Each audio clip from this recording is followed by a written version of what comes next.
Hamas అంతం, Israel పంతం. Israel అంతం, హమాస్ వాళ్ళ పంతం.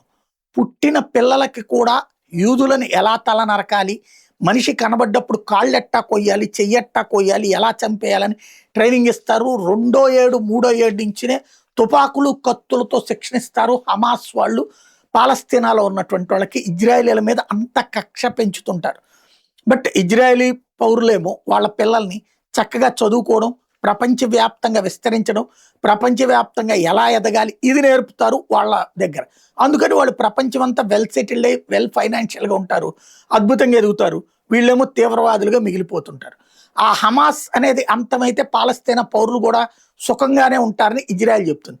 కానీ ఈ హమాస్ని అంతం కానికుండా కాపాడుకొచ్చేది ఇరాను, అదే సందర్భంలో మిగతా ముస్లిం దేశాలు. ఇప్పుడు ఆ హమాస్కి సంబంధించిన వాటి మీదన దాడులు చెయ్యొద్దంటూ ఒక ఒప్పందాన్ని 15 పాయింట్ల ఒప్పందాన్ని ఇజ్రాయెల్కి పంపిస్తే పని చూసుకోమని చెప్పింది ఇజ్రాయెల్. అయితే ఏమనుకుందేమో తెలియదు కానీ అమెరికా తానే హమాస్ సంగతి తేల్చే పనిలో పడ్డట్టు కనబడుతోంది.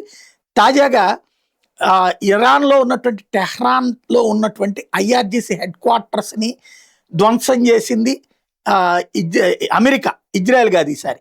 దాంతోపాటుగా హమాస్ లీడర్ ఇస్మాయిల్ హనియా అక్కడికి వచ్చాడని తెలిసి ఇజ్రాయెల్ దాడి చేయడానికి రెడీ అయితే, నువ్వు ఆగు, మళ్ళీ నీ మీదతో బిగిన్ అవుతుంది రచ్చ, నేను వెళ్ళి అటాక్ చేస్తానని అమెరికా అటాక్ చేసిందని చెప్తున్నారు.